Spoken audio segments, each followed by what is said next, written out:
naik, korban memang betul membawa tas gendong dan tas belanja ya, ada dua, satu tas gendong, satu tas belanja. Namun pada saat turun dari rooftop,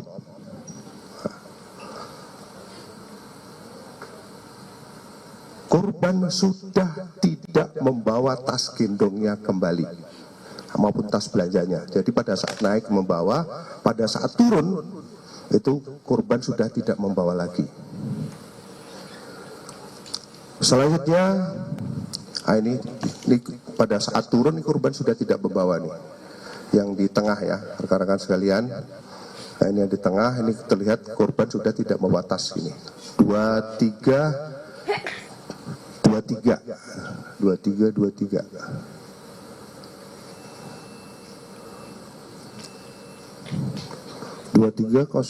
ya.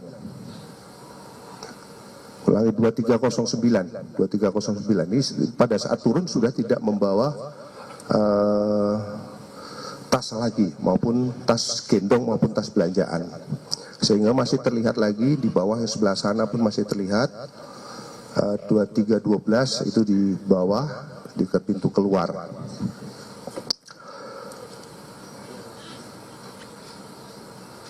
Rekan-rekan sekalian, selanjutnya pada pukul 23.23 korban termonitor masuk di pintu kos. Ini malah pintu kos ini sebelah kiri. Saya ulangi, nah ini pintu kos. Ini pintu kos, ada pintu kos ini. Ini terpantau mulai masuk ke dalam kamar dan kemudian ini membuang sampah. Lanjut. Dan pada hari Selasa tanggal 8 Juli 2025 pukul 7:39 di sini, setelah pintu dibuka,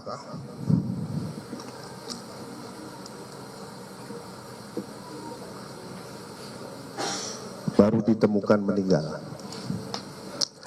Rekan-rekan sekalian, perlu kami sampaikan dari berdasarkan hasil pemeriksaan terhadap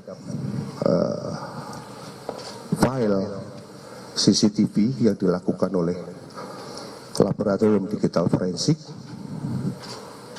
disimpulkan bahwa tadi sudah disampaikan sepanjang durasi video dimaksud pada setiap framenya saling bersesuaian dengan tidak ditemukan adanya pemotongan ataupun penyisipan frame pada file multimedia jenis video. Ini sudah kami sampaikan. Kemudian yang kemarin menjadi bahasan di media, kenapa arahnya itu berubah ketika pada saat mulai mencongkel. Kemarin kami sudah melakukan konfirmasi dengan mohon maaf dengan istri daripada korban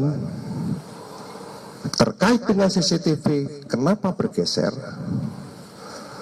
Hal tersebut terjadi setelah adanya permintaan dari istri kepada penjaga kos waktu itu lewat telepon, via telepon kepada penjaga kos atas nama Siswanto, saudara S, untuk mendobrak kamar milik korban, sehingga penjaga kos meminta izin kepada pemilik kos untuk melakukan pendobrakan, dan hal tersebut disikapi oleh pemilik kos dengan menggeser sudut CCTV dan memastikan tindakan yang dilakukan oleh penjaga tersebut dengan maksud untuk memastikan tindakan yang dilakukan oleh penjaga tersebut. Hal ini juga diperkuat dengan adanya video yang diambil secara live ya, artinya secara live, bukan live, rekaman video yang diambil oleh teman sekamarnya yang ikut mendobrak pada saat itu. Ini Bapak ini, Bapak F, ini merupakan teman kamar dari satu kos. Ini diperkuat dengan rekaman video yang diambil oleh Bapak F ini.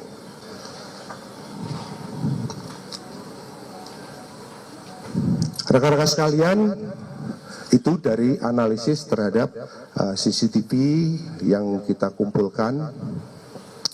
Selanjutnya berdasarkan pemeriksaan digital forensik terhadap device, baik itu laptop, kemudian MacBook maupun Samsung Note, ya ada handphone Samsung Note yang ditemukan di kamar korban. Ini ada satu handphone yang ditemukan di kamar korban. Ditemukan adanya histori pencarian tentang beberapa penyakit yang dialami oleh korban. Selain itu ditemukan riwayat komunikasi dengan pengguna akun.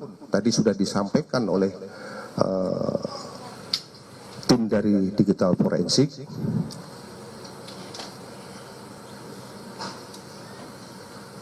Yang intinya bahwa yang terpenting terhadap hasil penelitian ini bahwa belum ditemukan adanya informasi ataupun dokumen elektronik yang berisi muatan ataupun ancaman baik fisik maupun psikis maupun ancaman kekerasan terhadap korban. Jadi saya ulangi lagi, dari hasil penelitian secara digital tidak ditemukan ancaman fisik maupun psikis terhadap korban, termasuk ancaman kekerasan. Selanjutnya, berdasarkan hasil pemeriksaan sidik jari yang dilakukan oleh Pusiden Baris Krim Polri terhadap barang bukti berupa lakban kuning merek Daimaru dan satu buah gelas kaca terhadap korban, bahwa lakban yang ditemukan pada jenazah adalah lakban yang dibeli ya, lakban yang dibeli bersama istrinya di salah satu toko di Yogyakarta. Ini kami sudah konfirmasi dan kemarin sampel yang sama itu sudah diserahkan sama kami. Kemarin sudah kita kembalikan lagi ya sampelnya kalau tidak salah ya.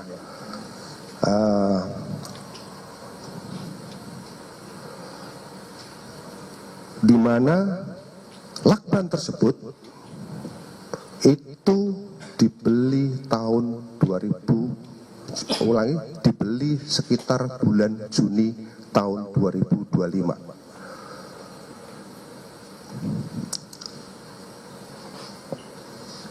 Selanjutnya, berdasarkan pemeriksaan daripada DNA yang dilakukan oleh Puslapor Bareskrim dengan meliti terhadap 11 barang bukti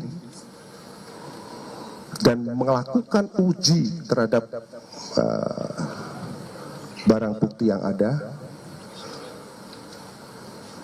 dengan hasil tidak ditemukan adanya DNA milik orang lain selain DNA milik korban, termasuk pada lakban dan barang bukti yang ada di TKP pada saat itu, mulai dari spray, kemudian sarung bantal, gelas dan lain sebagainya, itu hanya DNA milik korban.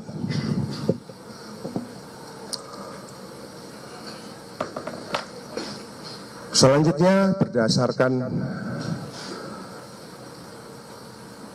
hal tersebut, penyelidik juga menggandeng daripada Apsifor HIPSI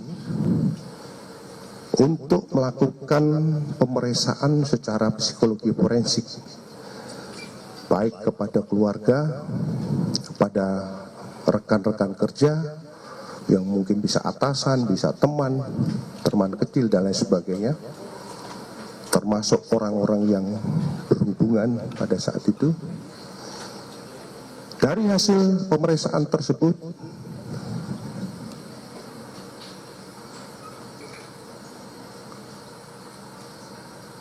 disimpulkan bahwa indikator daripada kematian daripada ADP ini mengarah pada indikasi meninggal tanpa keterlibatan pihak lain.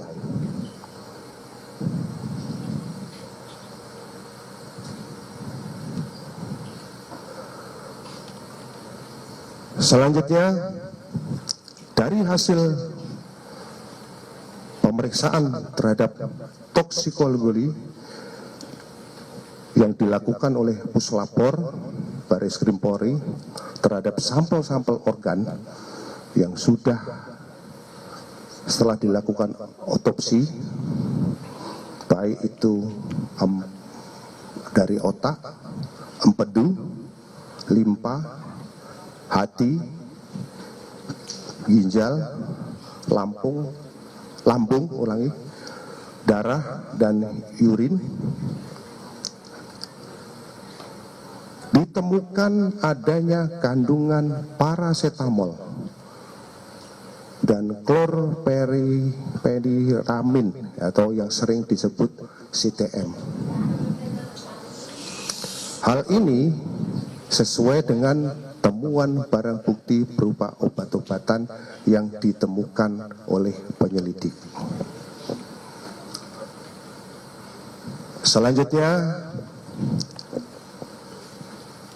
tim forensik dari RSCM yang melakukan otopsi terhadap tubuh korban dan melakukan pemeriksaan luar terhadap korban menemukan hasil, yaitu luka lecet pada wajah dan leher, luka terbuka pada bibir dalam, memar pada wajah, bibir dan anggota gerak atas kanan, serta terdapat tanda-tanda perbendungan. Pada pemeriksaan dalam, ditemukan darah berwarna lebih gelap dan encer, lendir dan busa halus pada batang tengkorak, sembab paru-paru, tanda-tanda perbendungan pada seluruh organ dalam, dan tidak ditemukan adanya penyakit pada organ dalam. Pada pemeriksaan laboratorium toksikologi, tidak ditemukan zat yang menyebabkan gangguan pertukaran oksigen. Tidak ditemukan adanya penyakit atau zat yang dapat menyebabkan gangguan pertukaran oksigen pada organ ataupun jaringan pada korban. Maka sebab kematian korban adalah akibat gangguan pertukaran oksigen pada saluran pernapasan atas yang menyebabkan mati lemas. Rekan-rekan sekalian, dari serangkaian tindakan dan kegiatan yang dilakukan oleh penyelidik, mulai dari mendatangi TKP, kemudian melakukan pemeriksaan terhadap saksi-saksi, mengumpulkan barang bukti, kemudian kita dengan melibatkan saksi ahli, dan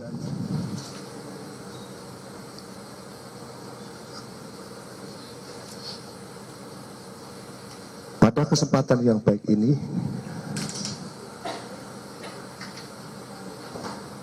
kami akan menyimpulkan hasil daripada penyelidikan yang kami lakukan bahwa penyelidikan yang kami lakukan, kami simpulkan belum menemukan adanya peristiwa pidana. Demikian yang bisa kami sampaikan. Selanjutnya kami kembalikan kepada Bapak Kabid Humas. Baik, terima kasih. Rekan-rekan media yang kami hormati, rekan-rekan jurnalis.